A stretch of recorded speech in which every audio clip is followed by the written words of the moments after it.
Meet Blubbery. Oops, sorry, that should be Blueberry. Meet Blueberry. Blueberry is in the superfamily Giraffoidea, the family Giraffidae, the genus Giraffa. You can see where this is headed. And the species Camelopardalis. Sort of a left turn on the species name. Because apparently, to whoever named it first, it looks like the product of a camel and a leopard. Humping, kill me. But listen, you're stuck with the first name you get. That's what Billy Ballsack Chin used to tell me. Although the face of the giraffe can resemble a horse that's been vacuum sealed, it is not a horse. Like cows and camels, the giraffe is an even-toed ungulate, meaning that it supports its weight on two hooves that surround what would be its third and fourth toe. They look like two little shoes, worn by someone who needs to go to the bathroom. This little piggy had roast beef, this little piggy had none. And that's it. That's the whole rhyme for them. Sort of a bummer.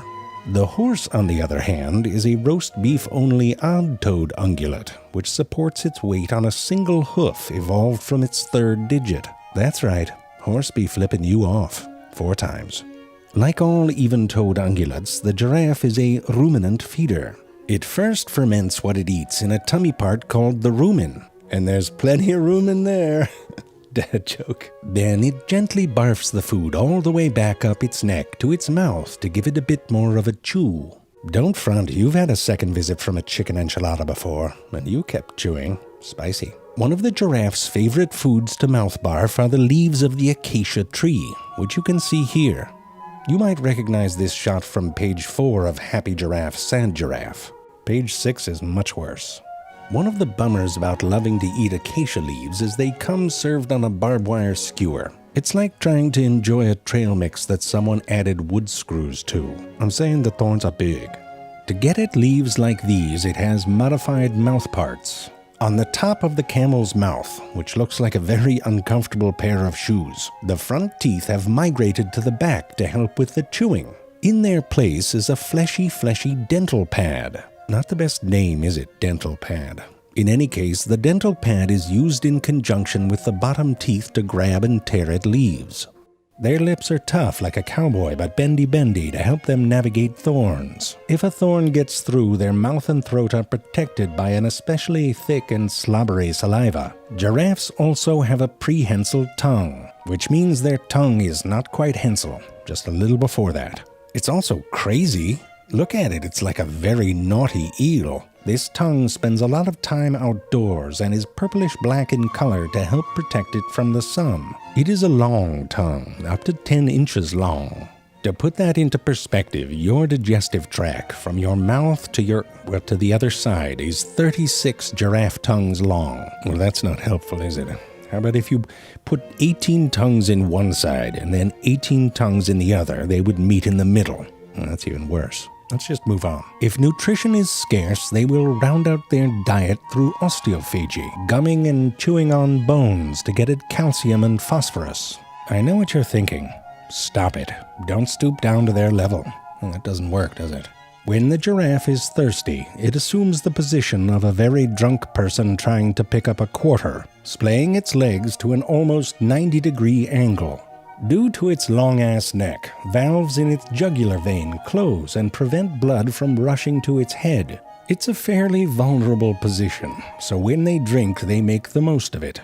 It is thought to drink in a pump-like fashion, closing its throat and moving its jaw back to pull water into its mouth. It then closes its mouth, opens its throat, and forces water back into its esophagus.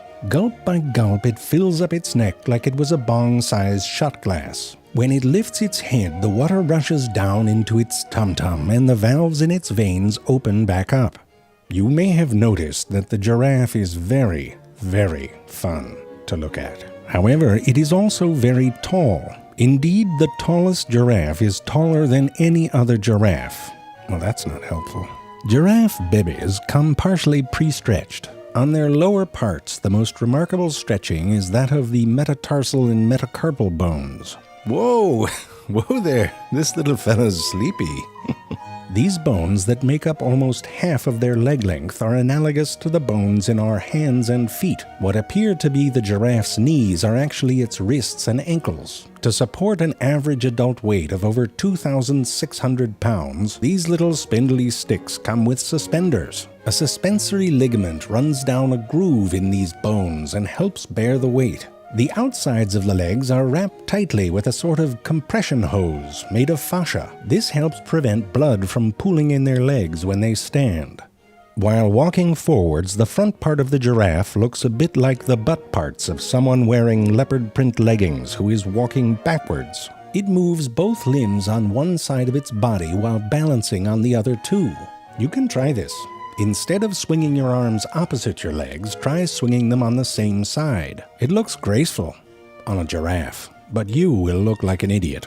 When it runs, however, the giraffe go ahead and switch the style up, breaking into a galloping stride that can reach 37 miles per hour. It is easy to see that the giraffe is very naked. It has the same number of bones in its neck as we do, 7 cervical vertebrae. Other long-necked animals, like birds, achieve their longness by the addition of cervical vertebrae. The flamingo, for example, has 19. But the giraffe thinks birds are stupid, especially the oxpecker, which is named an oxpecker because it looks like an ox. That's not true. Like the rest of its body, the giraffe's neck is covered in a unique pattern of spots, which it partially inherits from its mother. This remarkable camouflage makes the giraffe virtually invisible. Where are they? You don't know. Sitting at a great heightedness, the giraffe's head can sometimes look like someone papier-mâchéd a few extra bumps on a freeze-dried donkey. These bumps are ossified cartilage called ossicones. On females, they have cute little tufts on them. Male ossicones are more knobby-knobby and used to beat the crap out of each other, sort of. Male giraffes fight a bit like those dudes that don't dance at concerts and just stand there with their hands in their pockets, and one gets bumped into and is all like, "Chill, bro," and bumps back, and the other guy's like, "I'm not your bro, and leans in hard, and the other guy pushes back like, "That's not what your mom said." "Well, then I'd be your son, dad. I'm not your dad, bro," and it goes on like that until one is dominant. Although this can look like a mellow affair, these blows are strong enough to break a neck. The risk is worth it, however, in order to gain access to a potential mate. The male will check a female's readiness to mate by smelling and tasting her urine, which is certainly one way to do it. Don't judge. I mean, you can judge the one in the background that's watching the whole thing. That one's a perv. But the rest? That is just how the giraffe do. Many people assume that giraffes evolved their long necks due to browsing competition and gained an advantage in eating from high places. However, giraffes spend most of their... this relationship just got interesting. However, giraffes spend much of their time eating more horizontally, not on their tippy toes. Another theory says that the long necks are due to an advantage in sexual selection and combat. However, females don't fight and their necks are long too. To gain clues about the giraffe's evolutionary past, we must look at its closest living relative, the okapi. Oh, for f***'s sake, you can't learn anything from that. That's like trying to learn the principles of Swiss minimalist design from a Lisa Frank sticker. No, I didn't collect them. Yes, I did. I know what you're thinking, though. Maybe neither theory is correct. That's because you can see it just as well as I can. And if you're not going to say it, I am. The nose of a giraffe looks suspiciously like a sock puppet, and not just any sock puppet. A sock puppet that looks like it's trying to pretend to be a giraffe, but is really a duck. The same duck whose nose looks suspiciously like a cartoon dog. Yes, that's right. I'm saying the dog is to the duck as the duck is to the giraffe. Now bear with me. A sock puppet in the shape of a duck pretending to be a giraffe may look very good on television, but not so much in the wild. A sock puppet such as this would have difficulty blending into its environment. Therefore, it would make sense for the sock puppet to add giraffe-like features to blend in. I know what they'll say. They'll say your theory is obviously backed by the science, but who would want a very long sock puppet out in the middle of the savannah? Oh, I don't know, maybe the lions? Duh, so they can see farther and have the element of surprise. And this also would explain why you always see lions about when you come across an empty giraffe. That is what you were thinking, right? Because if not, that would be embarrassing. Unless you're a duck. And you get it, don't you? Come here, ducky. Many conservation and anti-poaching efforts in Africa and around the world are kept going by tourism and through volunteer work. The COVID-19 crisis impacts not only people, but also many animals that require protection.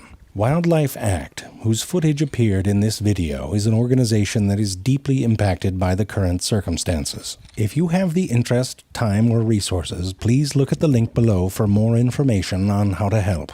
Be safe. Let me get this straight. You want zebra camouflage on your ass and your legs, and a little on your head, and that's it. Yep. You realize in a pack of zebras you will appear as a floating steak. Yep.